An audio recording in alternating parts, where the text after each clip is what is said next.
Tell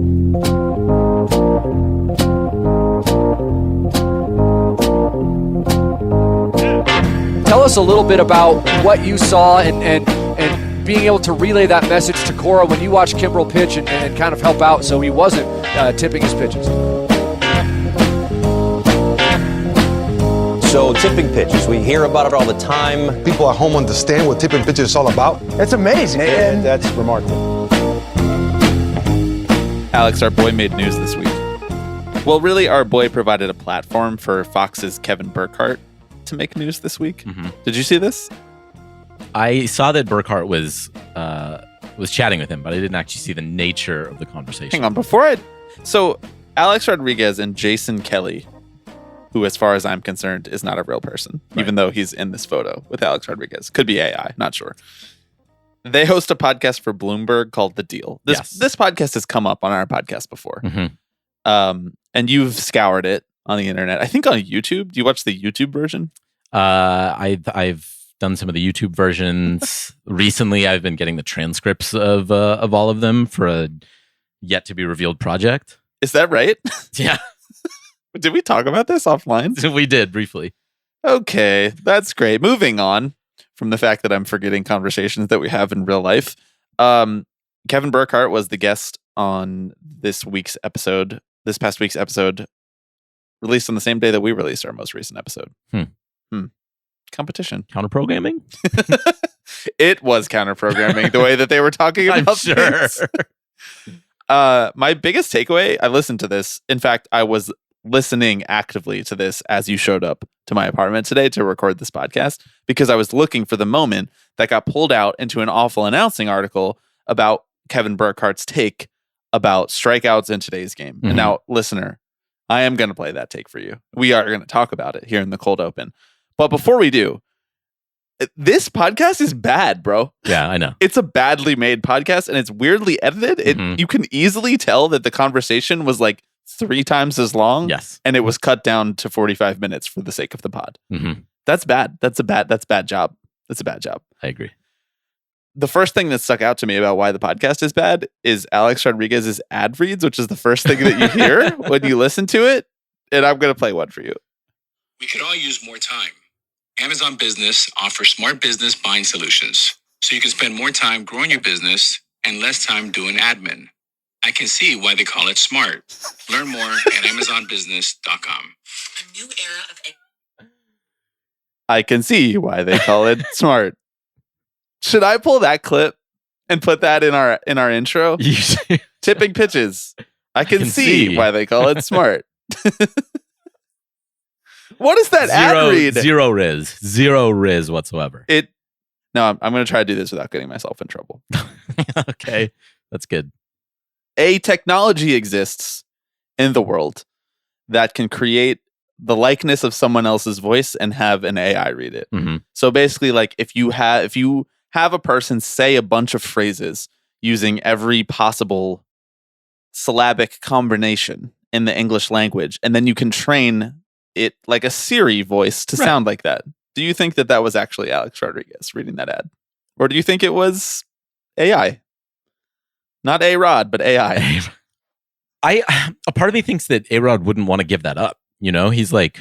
He wants to put his voice behind Amazon Business. Exactly. He's like, this is a product I believe in. But like, okay, wait. We could all use more time. Amazon Business offers smart business buying solutions, so you can spend more time growing your business and less time doing admin. I can see why they call it smart. Learn more at AmazonBusiness.com. The rest sounds like him, but I can see why they call it smart. Right. Sounds like AI. I mean, like, he's obviously, you know, there are a couple words that are repeated in there. He says business a couple times and the inflections are different, which makes me think that it's real. He, once again, just doesn't have the charisma to be like, hey, here's a script. Read this like you give an ounce of shit. He's TV trained, though. Like, they should be able to do this. Someone who's TV trained should be able to do an ad spot, a 15-second ad spot in their sleep and sound better than that. Right, but like... It's almost insulting to the Bloomberg listeners who believe in Amazon Business, such as myself.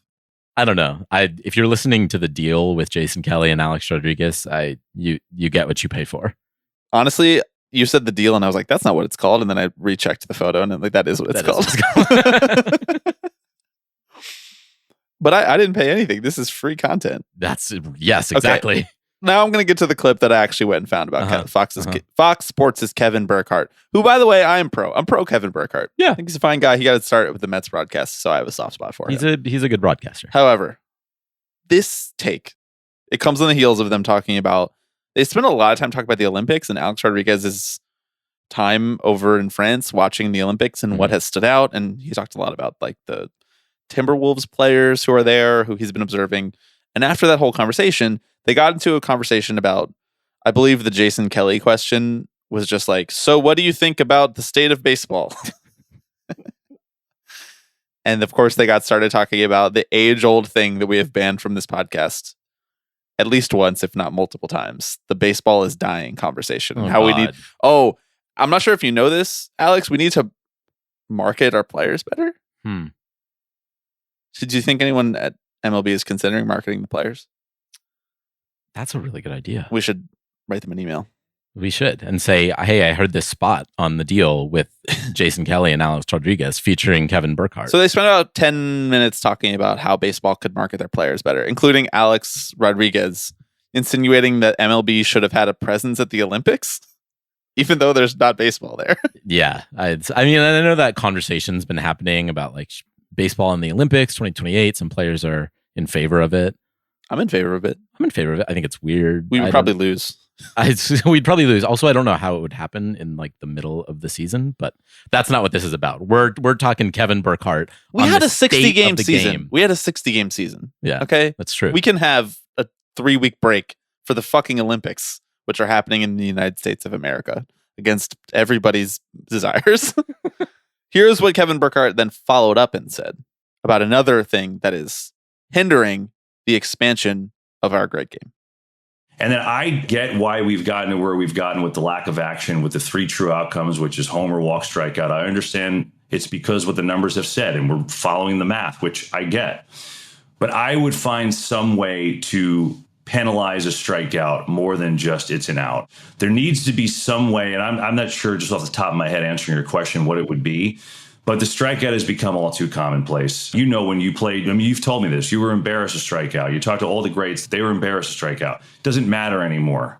And I think we've got to find a way to make that a penalty to increase contact. All right, so we do have to talk football for just a second, in part because... What? I left that part in at the end because Jason Kelly hears that take and just immediately is like, all right, let's talk football. Never mind. I'm sorry I asked. No, actually, what definitely happened there was they cut the rest of that conversation out. Right, yeah. What do you mean, like what? I would like Kevin to if you come strike on our out podcast and tell us what his ideas are. Inning over? Strike out, inning over? 2 outs? You lose your spot in the lineup? Right. Maybe we incorporate a penalty box. Yeah. Like this player sits out for the next inning. It's like, sorry, you lost your center fielder. Yeah. Ooh, I kind of like that. It's like dodgeball, you know, if you strike out, you're out. And you're just like, if your whole lineup strikes out, the game ends early.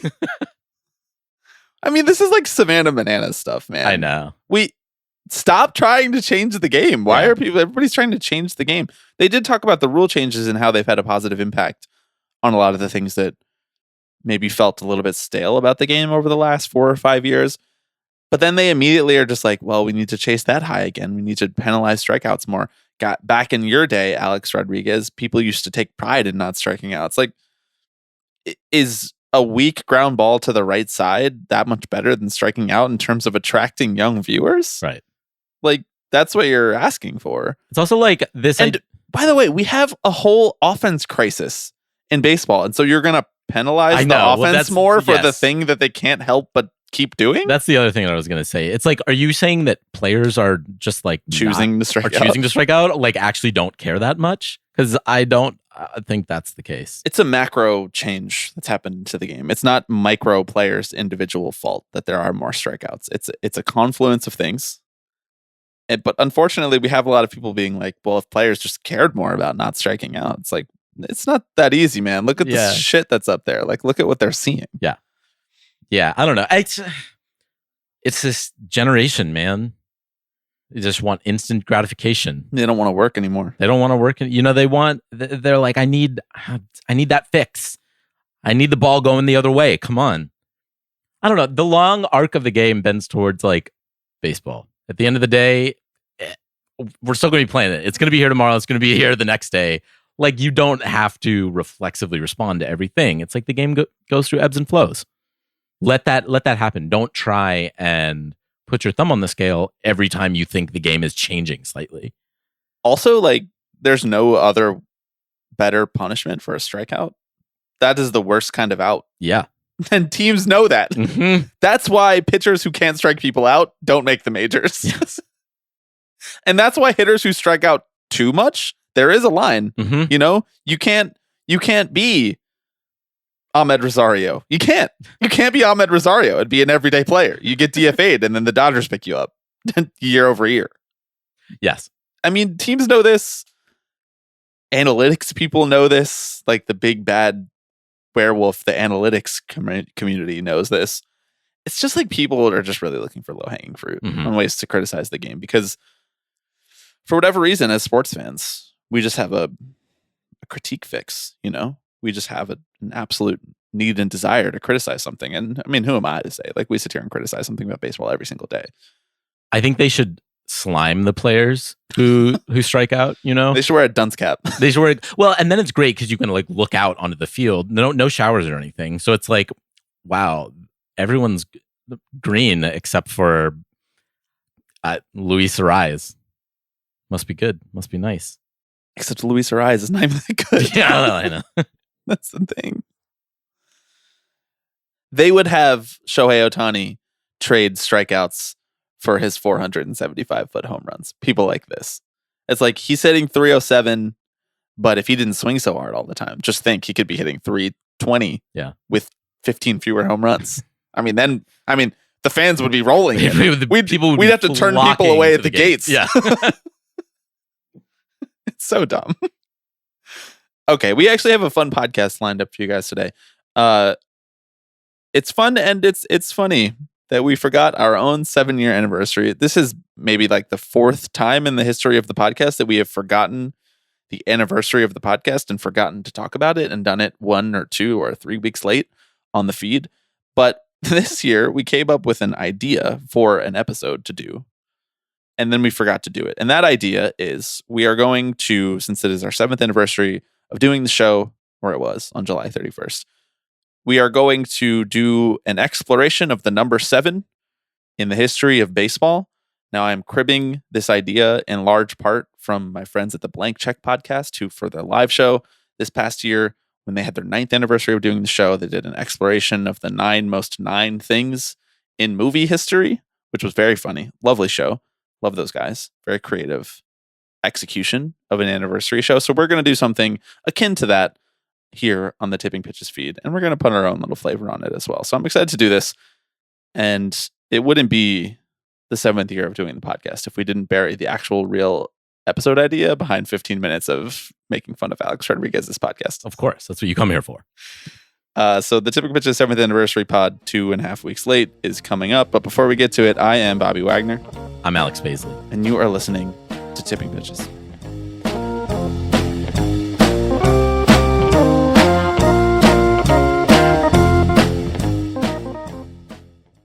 Thank you to this week's new patrons, Samuel and Andrew. See, look at this. You sign up to be a patron, and it just so happens that you are a patron on the 7th anniversary podcast that is 2 weeks late. Mm-hmm. This is the type of reward that you can get for signing up to be a Tipping Pitches patron. You will forever live in fame, not in infamy. That's how the phrase usually goes, but this is not an infamous moment.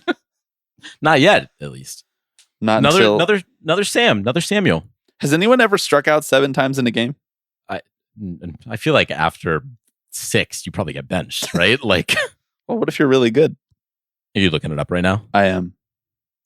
No, I don't want the AI answer. The professional baseball record for strikeouts in a single game belongs to Khalil Lee, who is a member of the minor league Lexington Legends. So this is not Major League, right. But Class A affiliate of the Kansas City Royals, struck out 8 times in a 21-inning game in 2017. Jesus. He made the majors after that. Yeah, I know. When do you say that was not too long ago? 2017. Mhm. I mean, Khalil Lee, I know him. He was on the Mets. Right. Yeah. All right. So the answer is yeah. As we Only 8 players have had 6 strikeouts in one game. So 6 is the major league record. And it's happened 8 times. Most recently, Jeff Jenkins in 2004 for the Milwaukee Brewers. All of them were in extra inning games, though. well, yes, yeah. This was in a 17-inning game. The lowest amount of innings here is 13. Alex Gonzalez struck out 6 times in a 13-inning game for the Blue Jays in 1998. That's brutal. Nobody struck out 7 times in the game. Well, Khalil Lee, No, he struck out 8. That's But- not 7. but he did also strike out 7 For times a brief moment. For a And brief then he moment came up there. one more time and he was like, I'm just going to watch 3 right down the middle, I guess. Here's the thing: they were a little more motivated. If they were going to get slimed while they were up there, maybe Khalil Lee says, "I'm going to try and put bat to ball on this one." If they were going to have to sit out the next inning, yeah, exactly. they were going to have to go sit in the penalty box like dodgeball. Now we're talking. Bobby, we had an opportunity this week for the bingo card. An Did we? opportunity that we didn't think was going to arise. at one Oh, point. this is true. My fake news reporting was foiled mere weeks after I reported it out. The Texas Rangers did, in fact, go to the White House. Now, we can't say for certain that Biden didn't mess up a player's name, but we don't have evidence of it. Right. He may have in private. I did watch the. Yeah, you did. Of course I did. Like, I you're watched the it best. twice You're the best. to make sure I didn't miss it. You could have fed it into AI and asked the AI the question. Right. Yeah. They'd be like, Joe Biden's not the president. uh, By the way, wait. Now that you mentioned Biden and not being the president, I have to ask, yeah. what do you think about the 2020 election? No, I'm just kidding. I have to ask. Have you been watching all of these videos of Trump being like, and then Biden's not running, and what are they doing to him? You Mhm. know, I went up there and I debated him, and now he's not going to be there anymore. And it Mhm. just sounds really like he misses him. He does miss him. Yeah. He is not looking too great these days. I'm just going to say. Who, Don? Yeah. I mean, I saw a lot of people joking that he's basically going through Final Fantasy right now. I mean, he looks despondent, you know? I do think he appreciated Joe as a worthy foe. It's like that episode where SpongeBob and Mr. Krabs get separated and SpongeBob has to go work for the chum bucket and they're like singing to each other in the middle of the night. Wow. Great reference. Thank you. I work hard at this. You do work hard at this. For nothing, but I do work hard. All that to say, I think the only full name he said was Corey Seager. Thereafter, he just God, I would have loved if he said Bob Seger. That would have been all time. thereafter he just started using single names, and my theory is that he was like Corey Seager. I can do that, and then he got the next name he said was he was referring to Nathan Eovaldi. Ooh, tough one. And so my theory is that who he just referred to as Nathan. He was like, "You're a good pitcher, Nathan." What if he was like Nasty Nate? Nah, that would he'd be surging in the polls? Yep, I'm running as I'm an writing him independent. in November. He And you came back after your third TJ. Nasty Nate, get up here. Jack? I think he saw Eovaldi and was like, "Ooh, I Munt. can't do that." Yeah. Your pitcher Nathan, and then he realized he dug himself a hole because he just referred to him with a. So he was like, "And Garcia had the most RBI, and your manager Bruce, and your GM Chris." And I'm like, "Are you on?" Like, I think he's Sounds like he was nailing it.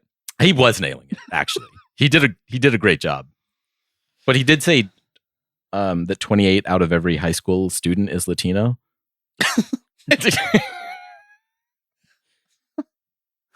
Should we be dropping audio of this in the pod? I know, Like, right? Yeah, maybe. Where did you watch this? Like on their YouTube channel? Yeah, they like On the White House's they- YouTube channel? Well, it was on their X the Everything app, X the Everything platform. Platform. They're It's not just an app. no, it's not. It's, way a more fucking than that. marketplace. Well, that's where I look for jobs these days. A forum. Mm-hmm. Yeah. A job board. Town Square. That's what I was trying to think of. I was just thinking Rome, the forum. right. You got there eventually. You're going to Rome soon. Forums are on the mind. Yeah. What do you think your best pod from Rome is going to be? my Because best. we're going to be doing live diary entries from your honeymoon in Rome. Right, yeah. I don't. It's hard to say. Man on the street interviews experience. asking what they think about Alex Rodriguez. What do you think about the state of baseball? Sorry, Womo on the street these days. interviews. What do you think we can do to Strike out less. strike out less? To More get betting. more people betting, vested in less the game? strikeouts. That pretty much does it right there. That's well, it.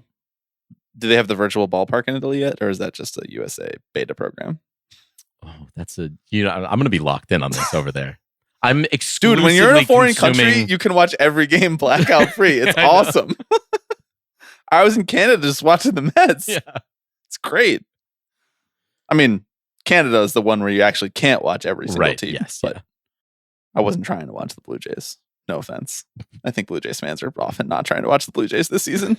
Well, we're trying to watch the Blue Jays very soon. in We fact. are going to be watching the Blue Jays in 7 days' time from the time that we're recording this podcast. We are recording this on August 10th. So please, I apologize in advance for the plethora of news that happens on August 11th. You'll be hearing this episode hopefully on August 12th. Also, by the way, I know I said that we would be publishing this on Thursday, but here it is on Monday. And it's not going to be a 2-part episode. It's just going to be a 1-part episode. Sometimes things change. Yeah. Flexibility. Adaptability. Mhm. That's what it takes to not strike out when you go up to the plate. Super utility? We're not quite there yet. Okay. We are a utility podcast, though. Yeah. We cover a lot of topics. We can be serious. We can be silly. We can do baseball analysis from time to time. Mhm. You know, like IKF could catch in a pinch these days, but you wouldn't want him back there 100 games a year.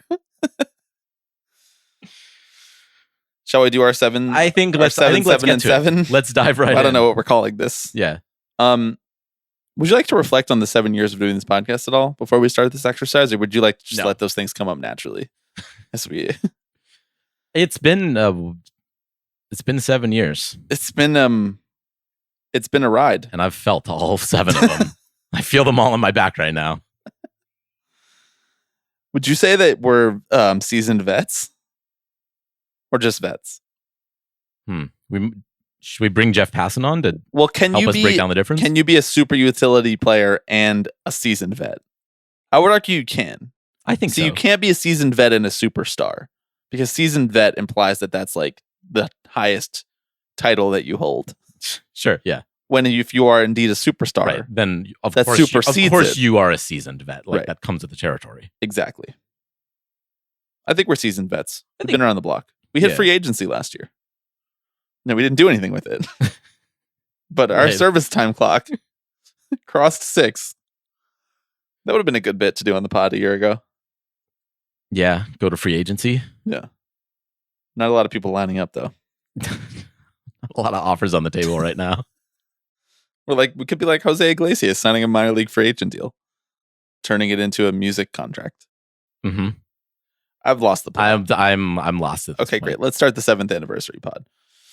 So, we're just going to go through 7 instances of the number 7 in baseball history, or just in baseball, in the baseball community. Right. It's a broad look at the ways that the number 7 shows up, and we're using this as a sort of excuse to talk about things that we don't often get to talk about, examine elements of the game that maybe we take for granted, but that sometimes have an outsized role in our minds, in our experience of watching baseball and consuming baseball.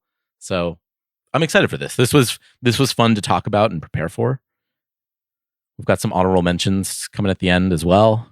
No, I mean, the honorable mentions is what everybody came for. That is, yes. We saved some of the best stuff for last. The first 7 in the Tipping Pitches 7 for the 7th anniversary of doing this podcast Which number? is players to wear number 7. Mm-hmm.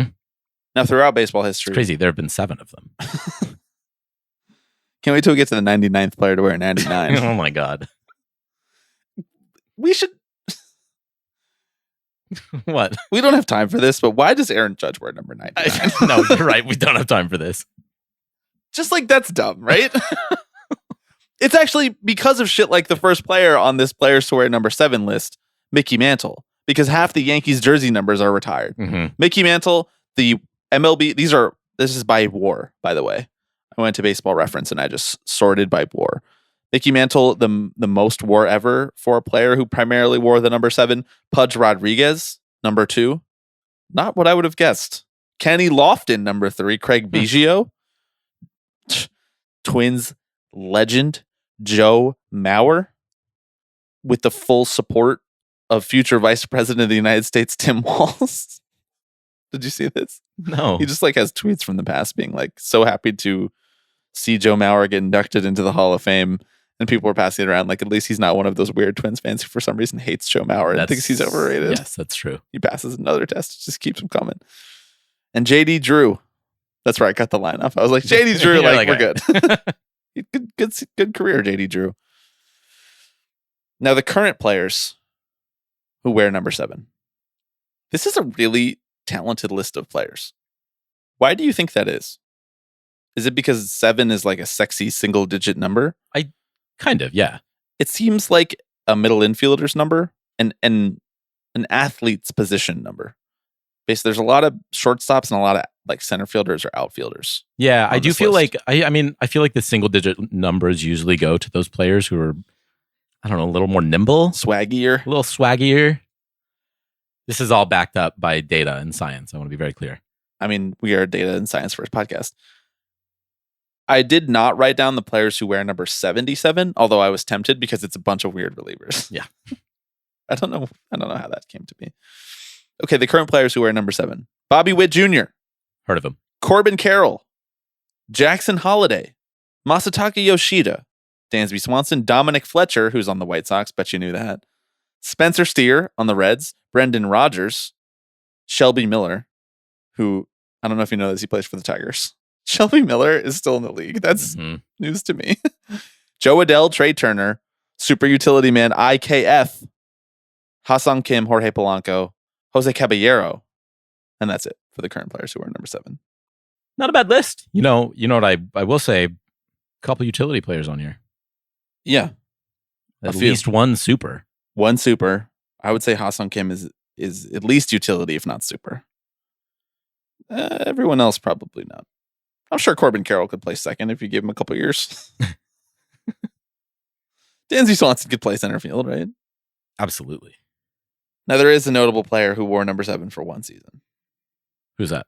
And that player also happened to win 7 Most Valuable Player awards. That's Barry Bonds, who wore 7 for his first season in Major League Baseball.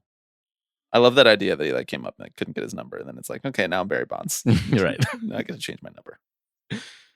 7 MVPs, Alex. Is that notable? That is the most.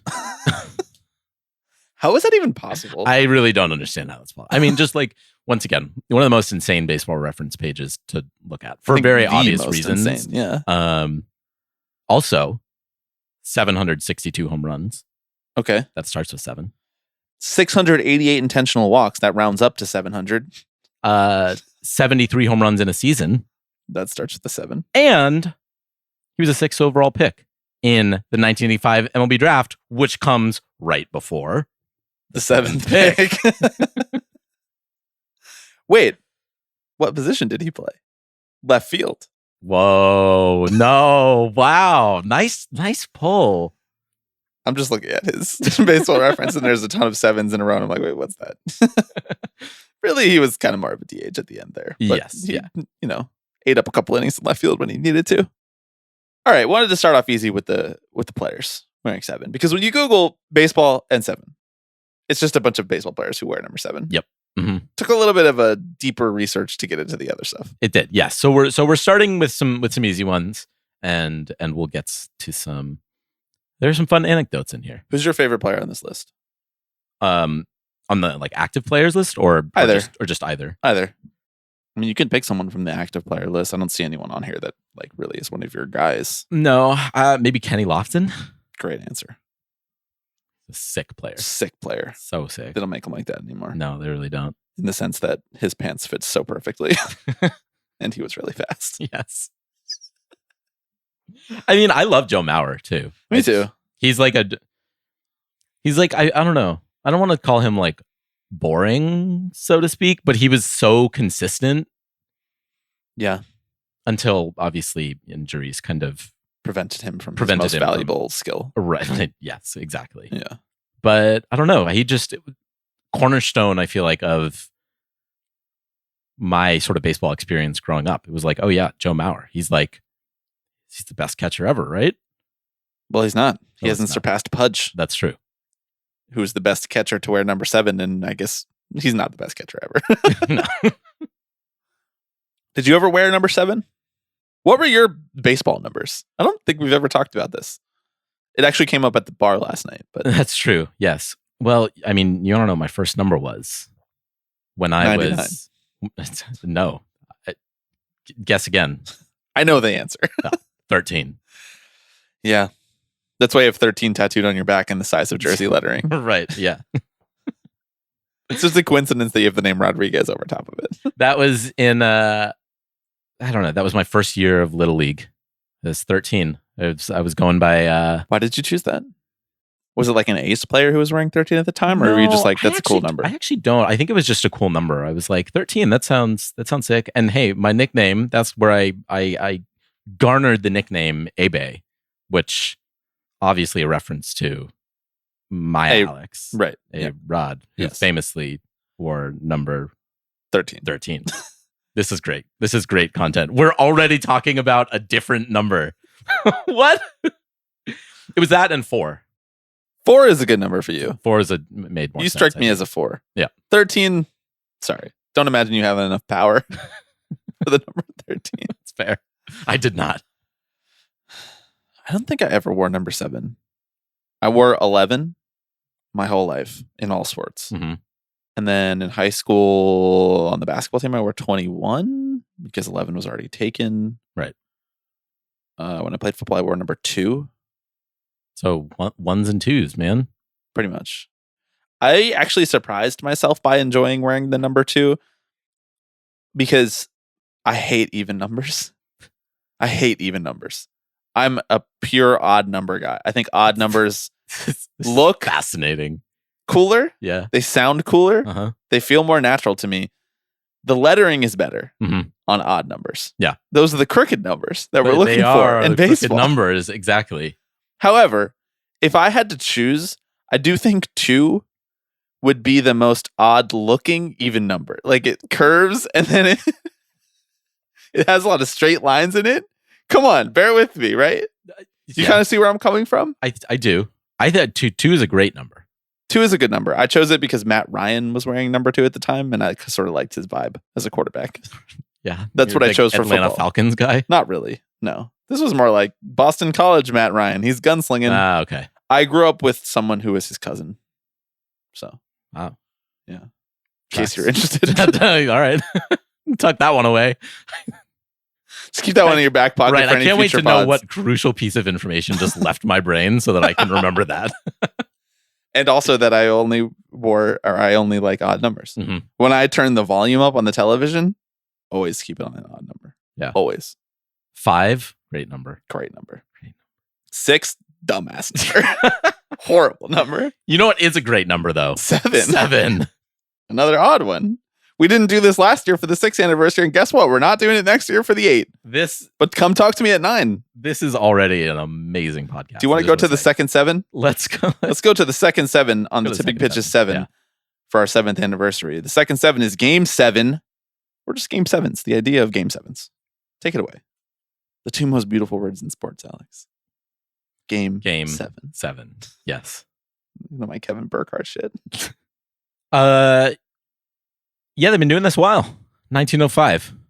That was when the first Game 7 was? That's when we had the first Game 7 in the World Series. World Series. Yeah. But that was the only series that they were doing it for at the time. The other series were correct. The short. LCS was still a Game 5. And Well, they didn't even have the LCS back then. It was just like you won Right, the best yes. record, went straight to the World Series. Should we bring that back?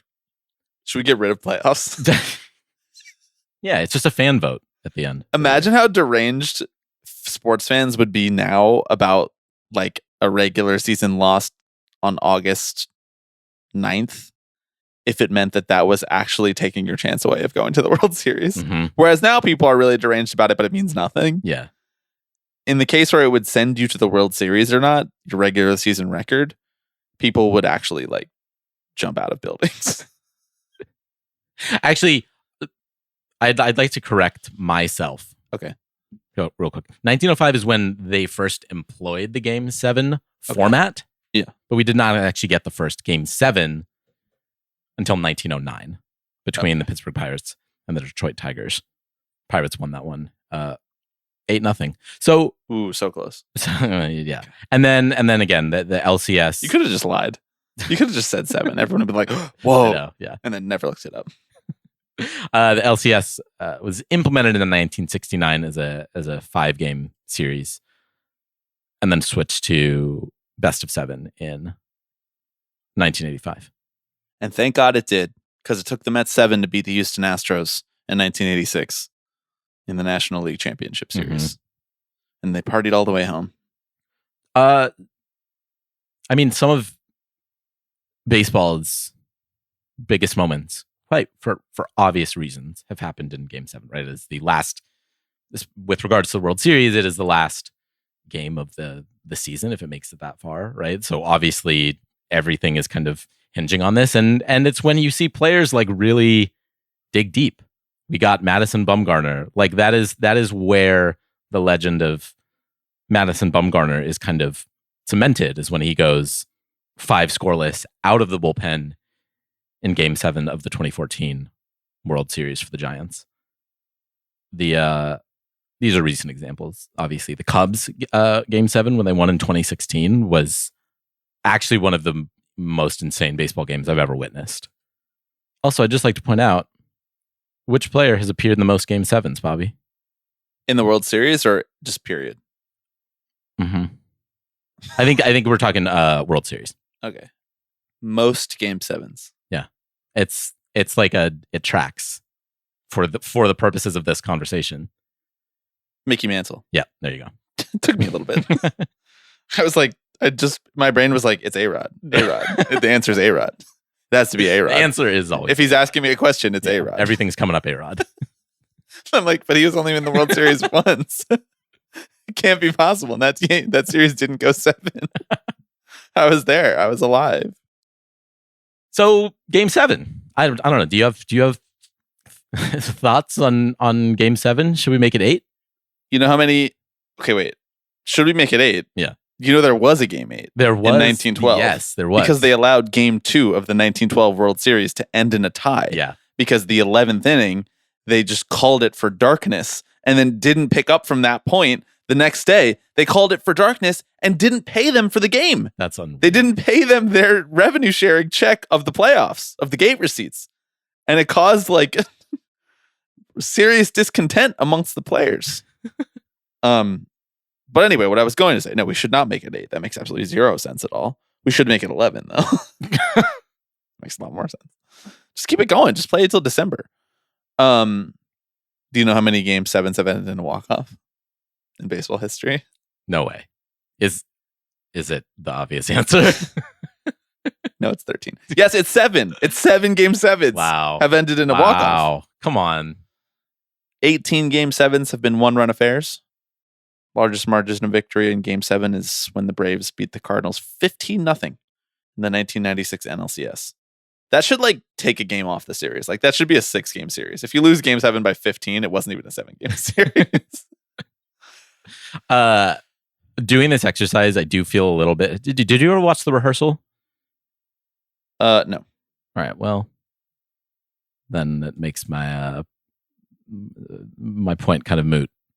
There's a guy who's maybe you should have thought about that with numbers in there, and he sees a license plate. He's like, "That's a 7." Like I feel like this guy. Anyway, that was a somewhat meaningless reference because I don't think you can give me anything back on that. But anyway, that's how I'm feeling as I sit over Listen, here. I would love to. Unfortunately, Game 7. I don't have a lot of positive memories of my team winning a Game 7. I don't think the Mets have won a Game 7 in my life. 7th game of the season?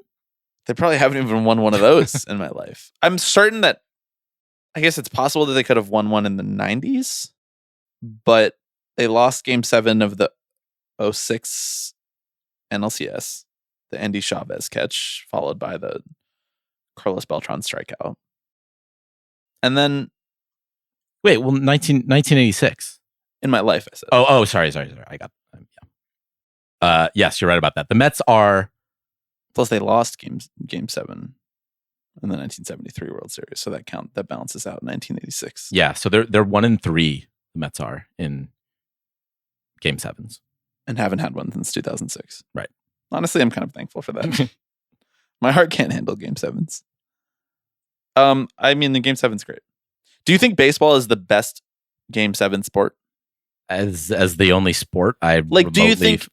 Do you think? Yes, 100%. The game improves the most between Game 6 and Game 7 in baseball, or do you think it's better in a different sport? I mean, I think it's certainly better than like basketball. Yeah, well, I think Game 7 is blowouts in basketball in Game 7 all the time. Just because of baseball's unpredictability. Yes, I think that's what makes Game 7 so exciting. And it's like, obviously, it's true that in every sport, it's like, wow, it all comes down to this. But like, I feel like in no other sport, when it all comes down to this, but it's like 68 LeBron James basketball possessions, it's like, okay, right? I'm like, all right, you guys have a lot of control over that. And it's like 4 Mike. Well, I was gonna say Mike Trout at bats, but he's never been in a Game 7. When it's 4 Alex Rodriguez at bats, right, or 4 Mickey Mantle at bats, you can still lose that. Yeah, especially if Madison Bumgarner's on the mound. Bumgarner versus Mickey Mantle. Who you got? What's he up to? Madison Bumgarner? No, Mickey Mantle. That's a good question. I'll look into that. But while I am, do you have anything else on Game 7 you want? No, I want to do the third 7 on the Tipping Pitches 7 for the 7th anniversary. That is John Nevis. And John Nevis, if you aren't aware, sometimes referred to as Johnny, he was a jazz musician who died in 1988 at the age of 57. However, before that, he was a brief professional baseball player. He played in the minors, grew up in the Boston area, went to school at Florida Agricultural and Mechanical University in Tallahassee, Florida. Played in the minors for a little while, and he is notable, Alex, because he wore the number 7 on his jersey. However, he wore the number 7 mirrored. It was backwards because his last name Nevis is 7 spelled backwards. This comes from the Baseball Hall of Fame website. Johnny Nevis of the Northern League Fargo-Moorhead Twins. You're a huge Northern League Fargo-Moorhead Twins head. Yeah. That's where Joe Mauer got his start. Wore uniform number 7 backwards on the back of his 1951 jersey. After all, his name spelled backwards is 7. I'm more interested in him as a jazz musician, where he played upright bass. Oh my God. I'm on something called richardvaca.com. Do you have any of his music to play for us? Oh, here you go.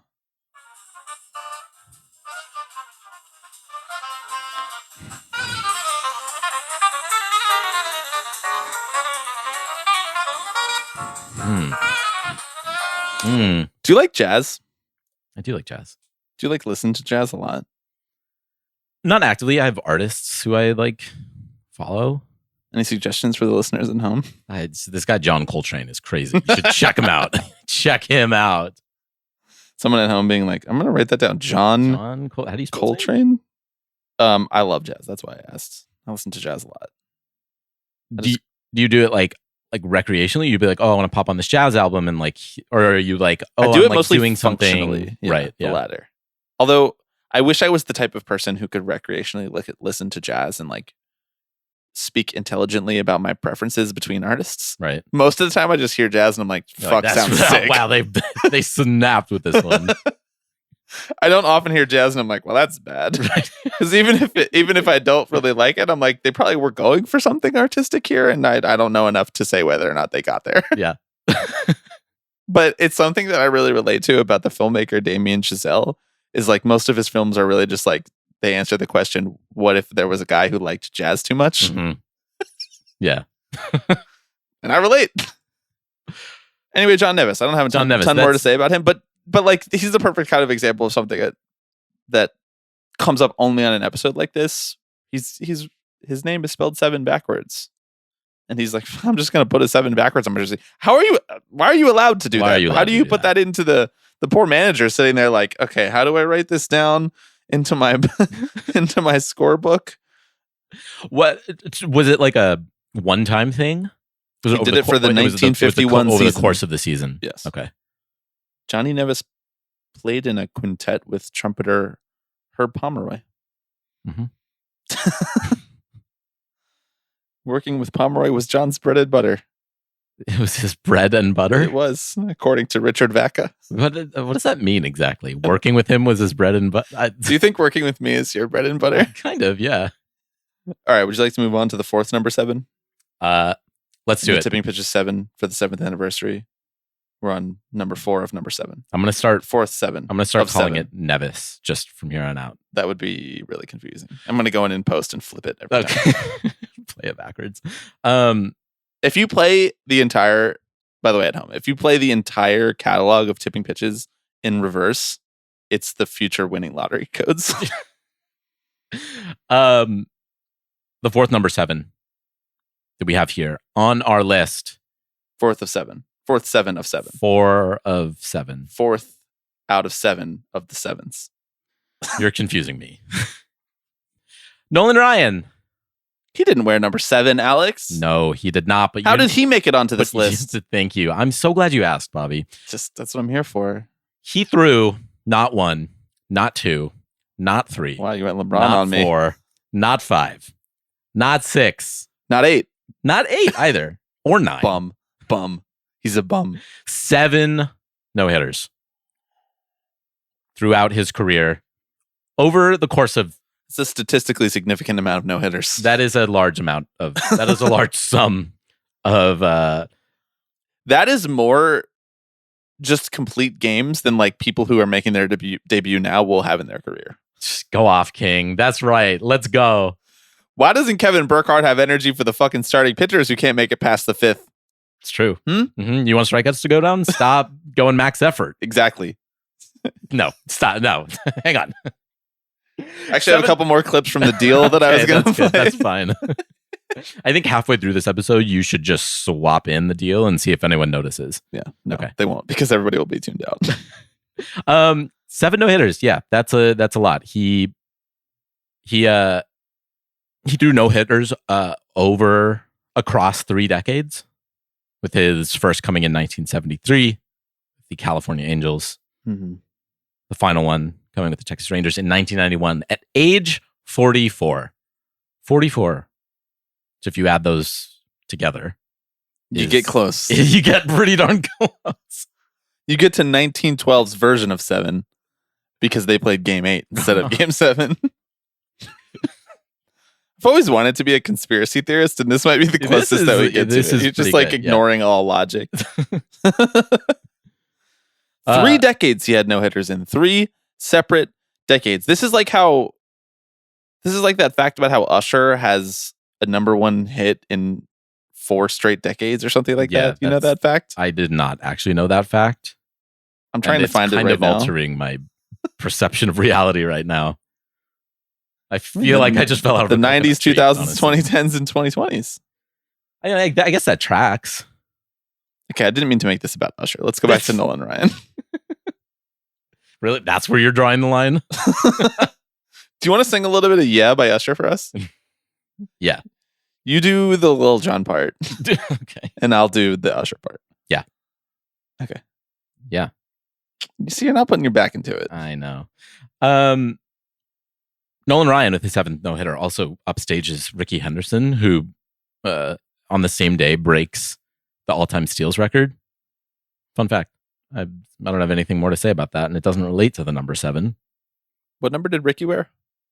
24. Not divisible by 7, unfortunately. That's kind of bullshit. The all-time steals record is way cooler than something that he already did 6 times. Yes, I 100% in his career. agree. I'm mad now. Reggie Jackson once said of Nolan Ryan, every hitter likes fastballs just like everybody likes ice cream. But you don't like it when someone's stuffing it into you by the gallon. And that's how you feel when Ryan's throwing balls to you. Balls by you. And I think that's relatable. Who's the number 1 pitcher that you would want to go back and watch one of their starts from behind home plate?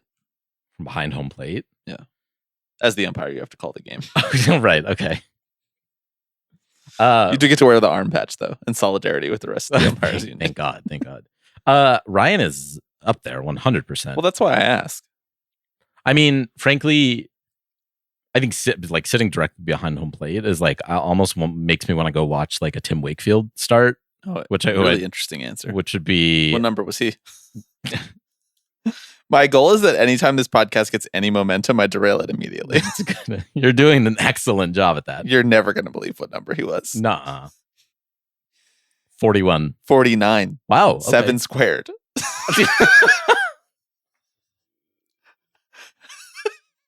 I can't do this. I can't do it. I'm sorry. Come on. We're here all week.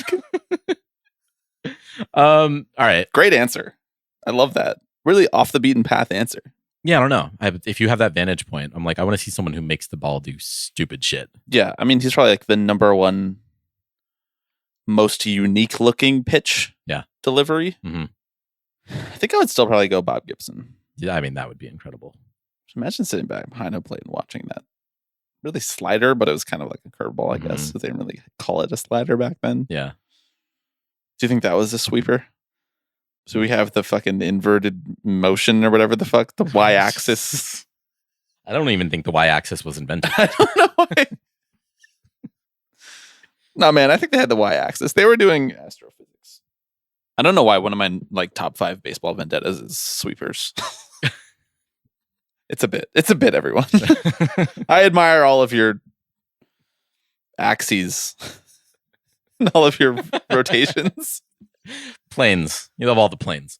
I mean, I was a huge physics guy myself.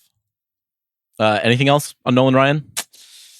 No, I'm still riding off the high of Tim Wakefield wearing number 49. Yeah. That brings us to our 5th number 7, which in this construction is kind of like the 7th inning of a 9-inning game, 5th out of 7. And that means that the 5th number 7 on the tipping pitch is 7 for the 7th anniversary. 7 sevens is the 7th inning stretch. Time to do a little Take Me Out to the Ball Game. Would you like to sing? We're doing God Bless America first, right? Uh-huh. Okay. I actually wanted to talk about that. Yeah. So, Okay. Okay. The 7th inning stretch. Everyone knows what the 7th inning stretch is. How many people know the history of the 7th inning stretch? Do you know the history of the 7th inning stretch? But I know like the vague lore around it, but I feel like maybe you've done some more research on this and can give me the real story. A popular story for the origin of the 7th inning stretch, this comes from the 7th inning stretch Wikipedia page, of course, is that on April 14th, numeral of 7, 1910, on opening day, 6'2", 350-pound president William Howard Taft was sore from prolonged sitting at a game between the Washington Senators and the Philadelphia Athletics, and stood up to stretch, causing the crowd to feel obligated to join their president in his gestures. This story is set at a far later date than the others being the first times that it appeared in like news coverage, of like a team doing some sort of interlude in the 7th inning. So like it existed before this, but many people feel that this was the thing that popularized it because he gave his quote unquote presidential seal of approval to the longstanding tradition. So he gave national publicity to the 7th inning stretch. Right. To that I say we used to be a country Mm-hmm. where presidents cared about stuff like this. Now It's all about photo ops. That is a popular story, and that's the story I'm familiar with. Although it does seem that it, right to your point, may date back much earlier than that, and the stretch element of it, Yes.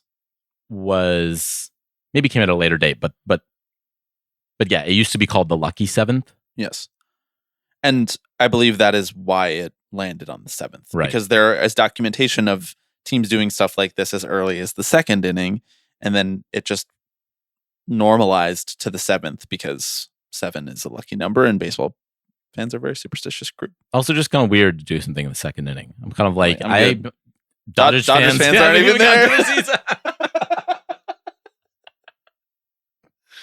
Man, neither of Yankees fans are still standing in the line outside. Oh, man. That was good. In Japan, they still call it the Lucky 7. And they have a whole different tradition than we have here, where at the end of the 6th, they play one team's fight song, and then in between the top of the 7th and the bottom of the 7th, they do the other team's fight song. In minor league doubleheaders, which will come up later, they have a 5th inning stretch to be substituted. Interesting. Keep that in your mind. Not unlike what we're doing, in fact, right at this very moment. Most ballparks in professional baseball mark this point of the game by playing the crowd's sing-along song, Take Me Out to the Ball Game. If a game goes into a 5th extra inning, a similar 14th inning stretch is celebrated, as well as, in theory, a possible 21st inning stretch. Or even a 28th inning stretch. They've taken that away from us, though. Rob's taken that away from us. Have you ever been at a game with a 14th inning stretch? I have not. I don't think I have either. I was trying to think about this. I think the longest game I've ever been to is probably like 11. Mm-hmm. Pretty rare to get a game to go 14 innings, even before the rule changes. And now it never goes 14 innings. It's pretty much not possible. Yeah. Did you know? So Take Me Out to the Ball Game, obviously, played in the 7th inning stretch. The composers of Take Me Out to the Ball Game had never actually been to a baseball game when they wrote that song, which now makes me think they were actually literally saying, please take me out to the ball. I really want to go to the ball game. Can you please take me out there? Moving along. Team traditions when it comes to the 7th inning stretch. Many teams will play a local tradition song, either before or after Take Me Out to the Ball Game. Since 1975, the Baltimore Orioles have often played the raucous John Denver song, Thank God I'm a Country Boy, at the conclusion of Take Me Out to the Ball Game. During the bridge of the song, in which Denver holds a long note, fans yell, "Oh," since the name Orioles is often shortened to O's. The Atlanta Braves also play this song after Take Me Out to the Ball Game. Stolen Valor. Mm-hmm. The Mets play the Lou Monte tune, Lazy Mary, as you know. Mm-hmm. When the Cardinals were owned by Anheuser-Busch, Busch Memorial Stadium organist Ernie Hayes played Here Comes the King, a commonly recognized jingle for Budweiser beer. During the stretch, we're using it for ads now. The Toronto Blue Jays take the term 7th inning stretch literally, as Health Canada officials lead fans at the Rogers Center in stretching exercises, while the club song OK Blue Jays plays before Take Me Out to the Ball Game. The Texas Rangers initially played only Cotton Eye Joe during the 7th inning stretch. When the team moved to their new facility in 1994, the ballpark in Arlington, Take Me Out to the Ball Game was added. So they were just going straight Cotton Eye Joe, no Take Me Out to the Ball Game. Kind of love it. Incredible move. Kind of love it. One of the only admirable things that franchise has ever done. And you know who probably made that change? Who? Fucking George W. Bush, dog. That's right. 1994? Wasn't he the owner then? I think so. Amazing. Maybe? I don't know. Now they do Take Me Out to the Ball Game and then an instrumental version of Cotton Eye Joe. And then, of course, Alex. How are you going to do an instrumental version of Cotton Eye Joe? What, you don't get the storytelling of the song then? Or do they, the fans sing it? Probably. I mean, we all know the lyrics to Cotton Eye Joe. I mean, yeah. Sing it for us. It's a lot of that, right? Yeah. Where did it come from? Where did it Right, go? there you go. See, here's a little fun fact for you. Or a little tips and tricks. Cotton Eye Joe is a great dance to do if you're not a very good dancer. It's just an easy one, 2 steps forward, 2 steps back, step forward, step back, spin around. Can you show me real quick? I did it just then. You're The right, listener right, didn't yeah. know, but I did it just then. And Cotton Eye Joe, the song, is in 4/4. So if you're ever just don't know how to dance to a song and you know that it's in 4/4, or which most songs are in 4/4, honestly, just do the Cotton Eye Joe and you're on the beat. That's a little tip for all my bad dancers out there. To be honest, I didn't know that there was an associated dance. What? Yeah.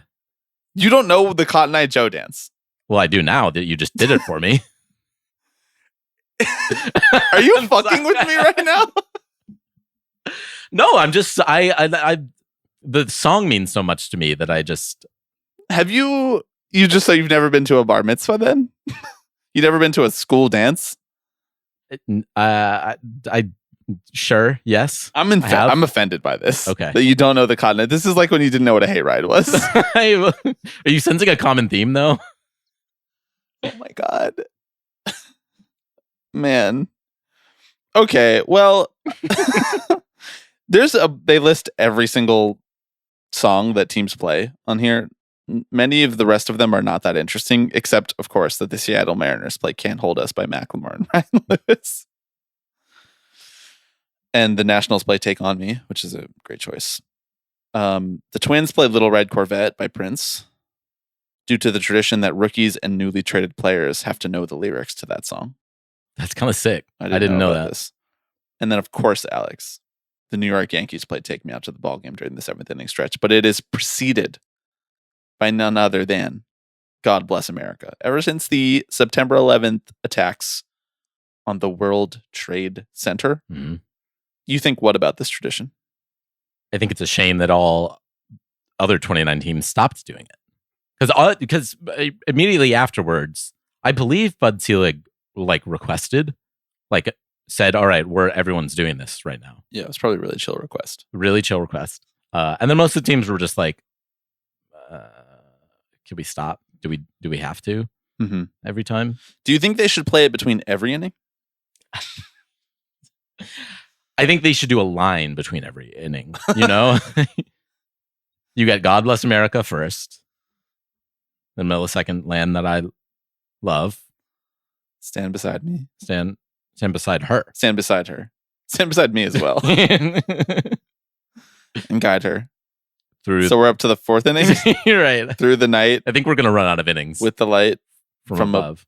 With the light from above can be one. Yeah.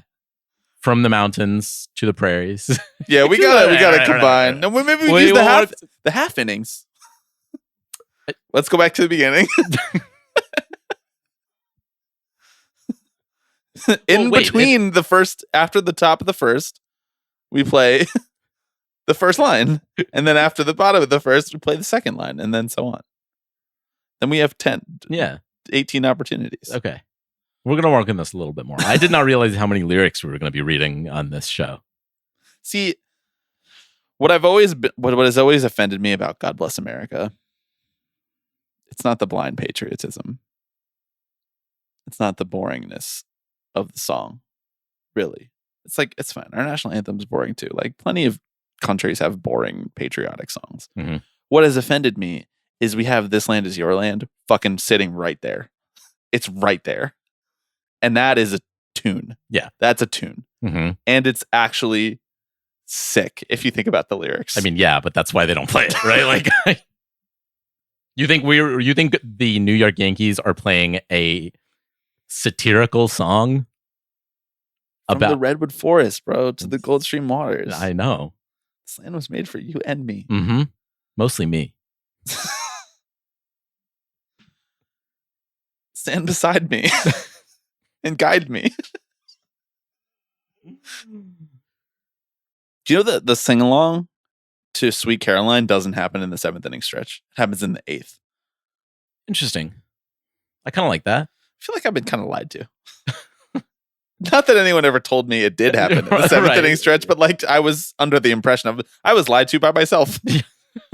By my own brain. All right, let's 7th inning stretch. Good tradition. One of the best traditions. One of the traditions. I love of all time. I am so cynical about most things, but I stand up and sing "Take Me Out to the Ball Game" at every baseball game I go to. We got to hold on to some traditions. Yeah, you know, these cold hearts of ours. I think we should start going to. We should get Yankees season tickets, and when they sing "God Bless America," we should sing as loud as we can.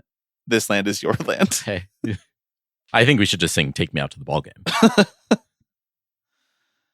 How do you feel about teams that play "Take Me Out to the Ball Game" twice? They don't have another song that they play after it. They just play "Take Me Out to the Ball Game" 2 times in a row. Are there teams that do that? Yeah, the Dodgers. That's crazy. What? Spoken like a guy who's not a Dodgers fan. Like you should be. Like I am. Is it just in case any fans who haven't gotten to the game yet were missed the first one? Beat that bit into the ground. No, it's so that after the first one, fans can leave. And then everyone else who sticks around gets a second chance at it. That's good. I love you, Dodgers fans. It's actually the worst critique of Dodgers fans. It's not their fault. No. Most of the time. Sometimes it is their fault, but most of the time it's not their fault. Okay, we're on to the 6th of 7. No. 6 of 7 of the 7s for the 7th anniversary. We're 6 of 7. We're 1 away from 7 of 7. We're 6 of 7. Mm-hmm. Would you like to do the 6th 7 that we have? I don't know. Sure, let's do it. The 6th, 7 on our list of sevens for the 7th anniversary of tipping sevens. Right. Seventh pitches. 7 Tipping Negro sevens leagues. is good. I like that. Thank you. That's Thank you. pretty good. 7 Negro leagues. 7 total Negro leagues. Mm-hmm. Now, these are like the 7 sort of recognized, right? Yes. When Major League Baseball a few years ago announced, and then earlier this year finalized the inclusion of the elevation. Aye. These were the 7 leagues. Crazy that they said that. Yes. Mm-hmm. These were the 7 leagues. Now, that is not to say there were not other baseball leagues for Black players, but right, it stems from this quote unquote gentleman's agreement that exists between baseball teams at that point in the 19th century to segregate the leagues, to say Black players will not be playing in what was then referred to as organized baseball, right? And obviously that does not change. That doesn't change on a broad scale, obviously, until 1946 with Jackie Robinson, although that doesn't mean that there were not Black players in, I guess, professional, or Major League Baseball, right? You have Moses Fleetwood Walker, who is largely regarded as the first Black player, first African-American player to play in Major League Baseball, or at least the first player who was open about his heritage. He is he has a really fascinating story, and this episode is not about Moses Fleetwood Walker, although I think maybe that's a story that we should dive into, because he has a really interesting like post baseball playing career. Guess what his birthday was? What? October 7th, 1856. Oh, come on. Come on. There are 7s everywhere with folks with eyes to see them. That's right. And I mean, we've talked about the Negro Leagues and their rich history on this podcast before, but they grow to have their own life independent of Major League Baseball, right? They really thrive, and again, some of the game's best players, those who did play in Major League Baseball and who didn't, at one point played in the Negro Leagues. Guys like Josh Gibson, again, Jackie Robinson, like Satchel Paige, Larry Doby. You have some really remarkable play. And then, of course, when they decide to integrate Major League Baseball, the Negro Leagues are dishonorably decimated because they just siphon away all of the best talent, right? Yes. So they, it's a financial co-opting as much as it is a dereliction of duty in making amends for the racism that they instituted 50 years earlier. Right. They said, "Oh, these guys are pretty good. People really like to watch them. We should have them under our umbrella. We should abandon all of our evil morals, right, and just put those in the closet long enough to make money off of these players." We have the Negro National League, the first Negro National League, the Eastern Colored League, the American Negro League, the East West League, the Negro Southern League, the Negro National League, the second, and the Negro American League. And these leagues span roughly from like 1920 to 1950, essentially. After 1950, they, some of them kind of become more like barnstorming leagues, sort of exhibitions. And right, as we mentioned, the most talented players make their move to Major League Baseball. One thing that I've always found really fascinating when thinking and talking about the Negro Leagues, but honestly really just baseball from this time period, is the decentralization of it and how far we've moved away from that as a culture in all things, but certainly in sports and certainly within baseball. We have 2 leagues now, but really we have 1 baseball. And they've made it very clear that that is their intention, to keep pushing things in that direction. But the decentralization of the Negro Leagues and of the different professional leagues for white baseball players at the time too, even though there was large acknowledgement that, you know, the leagues that we have come to know, the American League and the National League, were the ones that started to stand out. They started to rise above the pack in terms of competition, in terms of revenue generation, in terms of marketability, in terms of the size of the teams and the locations of the teams in those cities. It kind of blows my mind to think about the idea that there were 7 professional leagues. And I know that these were not all concurrent. Like there's 2 Negro National Leagues. So clearly they were not all happening at the same time. Mm-hmm. But like, imagine if there were 7 professional baseball leagues right now, or just like within the last 20 years. Imagine how different things could be in those leagues. We feel in a time period where things are so centralized that they're very resistant to change that is not instituted from on high. Mm-hmm. And that is one of the most fascinating things in reading about the Negro Leagues and listening to people talk about the Negro Leagues and listening to historians talk about it, is just how different it was. How baseball is a foundation. You can build a lot on top of baseball. Baseball is not just this one static image that we have now, that we are sold now very often. Mm-hmm. It's a lot of things. And it's a lot of different types of players. And it's, you know, I think like Clinton talked about when we talked about that, the phrasing of elevation, it's valid, and it always was valid, and it always is going to be. Mm-hmm. And it's not valid for the reasons that MLB would like you to believe now, because like they've culled together the statistics and granted them their approval. It's valid because it's like it embodied the spirit of baseball in the context of American identity and culture. Also, just want to say, far more creative names, team names. Yeah, you have like the Black Barons, the Elite Giants. I always love the Newark Eagles. I always love the Monarchs. Yeah, I have a Kansas City Monarchs jersey. I purchased from the jersey, I guess. Yeah. Not a full-on jersey. Right. Damn, Team Jersey strikes again. From the Negro Leagues Baseball Museum, which I've still never been to. I bought it online. We should make a trip there. We should make that happen. Tipping Pitches meet up at a Royals game next year? Mm. You've never been to Kaufman, right? I know, I've never been. This might be your last chance. All right, shall okay. we move on to number 7 of the sevens? Let's the round it out. 7. Let's round 7 it out. out of 7. Yeah. Mm-hmm. 7 and 7. 7th of the 7. Stop. 7th anniversary. Why are you doing this to me and the for listeners? The Tipping Pitches 7. We saved the worst for last. Intentionally. Yo, you remember when they did 7-inning doubleheaders in Major League Baseball games? They still do it in minor league games. I know. Which, like, sure, that's fine. Whatever. I care less about that. No, it's actually not fine. But I'm not going to get up in arms about it on a daily basis. Right. I mean, How old are we? 14? We had to play a 7-inning game? 7 innings? Yeah. 7? Why did they do this? I mean, the actual right. I mean, it was like COVID, right? And they were trying to squeeze a lot of games in the shortened season. Yeah.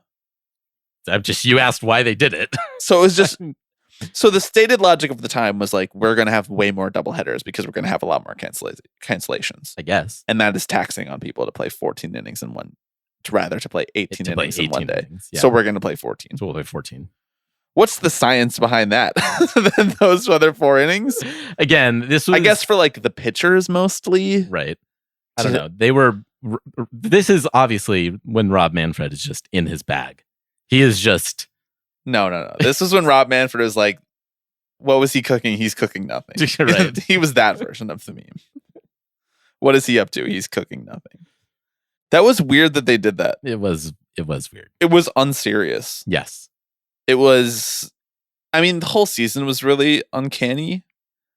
And I actually was watching. What you're saying is Mickey Mouse World Series. I'm not saying that. It's just a different thing. It's still a World Series, but it's a different World Series. Yes. Well, like it was, I mean, again, that whole season, you can't really compare with any other baseball. You literally cannot compare it to any other baseball season. I was watching a highlight of a Yankees walk-off sac fly from the 2020 season. So like legitimately like the most boring in life, this thing. It was a DJ LeMahieu walk-off sack fly to center field in which I believe Gleyber Torres was the person who scored. And Michael Kay was calling it. And there were no fans in the stands, of course, because this was 2020. And the comment on the video, the person that shared it, was like, is this the most sauceless moment in Yankees history? Or like the most sauceless walk-off in baseball history or something like that. Because he catches the sack fly, doesn't make an effort to throw it home, and the runner just walks in from third. And Michael Kay is like, and there's a sack fly, and the Yankees are going to win the game. And that's it. And I'm like, I almost wanted to get mad at Michael Kay, but like I can't even, because he was just sitting in his house, Right. calling this game. And like, what were we doing? Why were we doing that? Why were we playing baseball that year? Well, that's a great question. You want to open that can of worms? Not really. Can I just say the league was really doing some stuff in 1912, because prior to the pandemic seasons, Mm-hmm. right, you would have 7-inning doubleheaders in college and in the minors, but that had not existed in Major League Baseball, except for in 1912, where it was not, there was a doubleheader between the Indians and at that point, the Indians and the Red Sox. You know, I just looked up when World War I started. I was going to try to make it like they were doing this because the world was haywire because of World War I, but it didn't start till 1914. Lost my point. Anyway, they played a doubleheader. The first game was 5 innings and the second game was 6 innings. Sure. Adds up to 11. Goodbye me. If they had played a third game, do you think they would have played 7 innings? They probably would have played 7, yeah. The rare triple header. I would go to a triple header. Would you go to a 9-inning triple header? Sure. Especially with the pitch clock now. Yeah. See, Dodgers fans in a 9-inning triple header don't have to show up until inning 20. Oh. I'm glad we make ourselves laugh. At the very least. All right. I mean, anything else on 7-inning double headers? No, I just hope I never have to see it again. For a number of reasons. If I do have to see one, it's a bad sign. Do you want to do honorable mentions? Let's run through some honorable mentions. Okay. Honorable mentions. Let's just popcorn these. Mm-hmm. My first honorable mention, and truly this sounds insane now that we're at the end of this episode, and I wrote this down at the beginning. The David Fincher film Seven. 1995 serial killer thriller directed by David Fincher, written by David Fincher and Andrew Kevin Walker. Made famous for a number of reasons, but most notably the incredible line read of "What's in the box?" Mm-hmm. Who read that line? I'm so glad you asked that, because it was, of course, none other than Brad Pitt, who is in Moneyball. I feel like you're Charlie in It's Always Sunny. I wanted to do this one first so you can really see that, like, truly these are honorable mentions. These were not worthy of making it into the list. Somewhat dishonorable mentions, to be quite honest. Okay, what's the one from you? Here was my favorite one. Okay. You're familiar with the artist Taylor Swift. Yeah, honestly, right now, me and her are on a break. I know you are. And that's okay. You guys need some space. Break. Yeah. It's okay. Yeah. Some blank space. Okay. She has a song on the 2020 album Folklore. Yeah. I was probably listening to this during 7-inning doubleheaders. Maybe. The name of that song is called Seven. And in that song, once again, we're back just reading lyrics. She says, I think you should come live with me and we can be pirates. Being so, that's what Paul Skeen says to Livy Dunn. Yeah. Mm-hmm. No one knows if she meant it as capital P or lowercase p Pirates. There's no way of proving that she's not talking about the Pittsburgh Pirates. In fact, Alex, she has another lyric in a different song about an Eagles t-shirt hanging on the door, and she's talking about the football team. Yeah. So she has a history. She does have a history of putting team names sneakily into our songs. Mm-hmm. I like where your head's at here. Okay, my next honorable mention, the 1977 World Series. Notable in the Tipping Pitches 7 for the 7th anniversary because it's 77. Stylized as apostrophe 77. Yankees over the Dodgers. This was the Steinbrenners' first World Series as owners.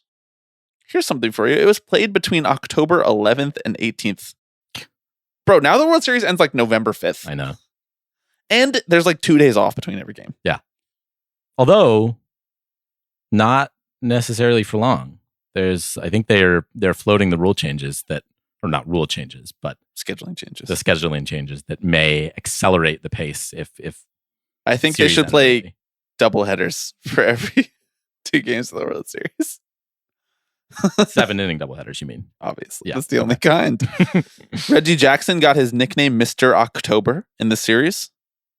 Dusty Baker was a player on the Dodgers.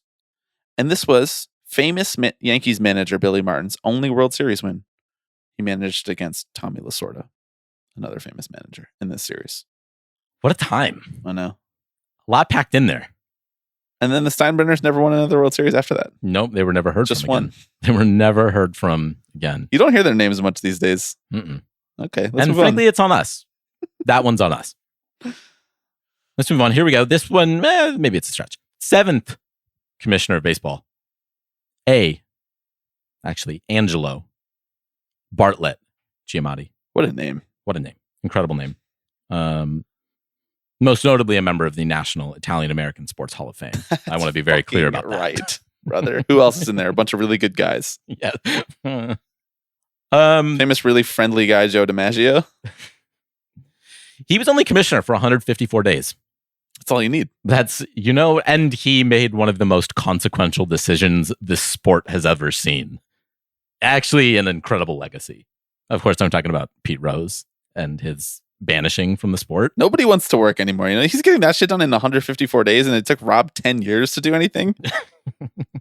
And now his legacy will ultimately end up being that he helped the A's. He helped John Fisher hijack the A's out of Oakland. Well, that and being the father of the virtual ballpark. Yeah, I know. So you were thinking. It's what I was thinking. We're all thinking it. I mean, all right. Paul Giamatti. That's quite literally his boy. What a lord. Anyway, I mean, Paul Giamatti needs to do a baseball movie. That. Ooh. Come home, Paul. Stop playing professors. It's time. What I will say about Giamatti is he was certainly a product of his time. And I had a bit of a checkered history when he was president of Yale, presiding over a strike of workers refusing to divest from apartheid South Africa. Tough. Average president of Yale. Yeah, pretty much. Also loved baseball, so it's hard to say if he was good or bad or not. Yeah, I mean, good or bad or not. Chalk it up to the game. Mm-hmm. Does have some of the most notable writings on the sport. Paul Giamatti was in The Hangover too. If you say so. I'm gonna fire that one up after you leave. That's what I'm nursing right now. Boo. He was elected commissioner because they were so impressed at how he took on the the workers' unions at Yale. So, you can't win them all. You could win a couple more of them, though. Okay, let's go to our final honorable mention. And I won't take full credit for this one. This one's one that you threw onto the list. In the year 1990 and in the year 1991, there were 7 no-hitters. 7 no-hitters. How many did we get last year? Wasn't there 10 a couple years ago? Were there? I don't know. One of those in 1991, by the way, is Nolan Ryan's 7th no-hitter. Wow. According to AI Overview on Google, it says that the most in a single season was 8 in 1884. Now, that's probably wrong. You're right. But that's what I'm working with, so that's what everyone at home is working with. That's what it is. We'll never know. 7 no-hitters. That's a lot. That's too many. That is too many. You don't need one a month. How would your reaction be if we had 7 perfect games in a season? Would you be stop the sport, start over? I do think we would have to reset some things. Okay. All right. Good. I'm glad. All right, that's 7. But frankly, that's what we're trending towards with the pitchers these days. And with players not caring about striking out. Exactly. Once again, slime. All right. Hey, what a time. Congratulations. Well done. 7 years of doing the pod. Mm-hmm. Who knows where we'll be 7 years from now? Who knows whether we'll have a Major League Baseball? All I know is Rob Manfred won't be the commissioner of it. That's for sure. Paul Giamatti for commissioner. Ooh. He needs to be in a baseball movie first. Before you do real baseball, you got to do fake baseball. Okay. Thank you everybody for listening. Hey, the voicemail number is 785-422-5881. I want to be very clear. We will be changing that for our anniversary next year. 885. I want to get like a 1-800 number. Like 1-800 tips. Right. Tipping. That's 7 digits. Tipping is 7 digits? Oh my God. And how many digits is pitches? 5. Fuck. It's 6, actually. Oh, you're trying to... No, it's not. It's 7. How many digits is pitches? Wait, hang on. This is... It's 7. Tipping 7, pitches 7. It doesn't feel... I just want to say, pitches doesn't feel like a 7-character word. Yeah, they snuck a T in there and a C, and it's like... Yeah. Well, they needed, I feel like, at least one of those. They didn't need both. All right. This is remarkable stuff. Thank you for sticking around, if in fact you did. A quick note on the scheduling over the next week or two. We will have a Patreon episode in 2 days, and then we will have a normal episode next Monday. If you're listening to this and you are in the Chicago area and you did not sign up for the Tipping Pitches meetup, please email us at tippingpitchespod@gmail.com. And you would like to come. I mean, if you're in the Chicago area, you're not obligated to come. But if you would like to come, email us and we can see if we can figure out a way to get you a ticket to that. That is Saturday, August 17th at 1:20 p.m. against the Toronto Blue Jays, 1:20 p.m. Central Time. And I guess that's it. 7th anniversary. 7. I solemnly vow to not use the number 7 on next week's episode. No matter what. I will not say that word. I will not. Okay, good. If it comes up, I need you to cut it in post. Don't replace it with anything, just cut it. No, I think that's a good idea. I think that we should have shot callers. And if we say the number 7, buzz. Jazz Chisholm home run. He's not number 7, is he? No. Okay, well, just checking. So it doesn't matter, I guess. It's just 4 war season incoming. Talk to me when that actually happens. Thank you everybody for listening. We'll be back on the Patreon feed in a couple days and right here on the main feed in 7 days time. Hello everybody. I'm Alex Rodriguez. Tipping Pitches. Tipping Pitches. This is the one that I love the most. Tipping Pitches. So we'll see you next week. See ya!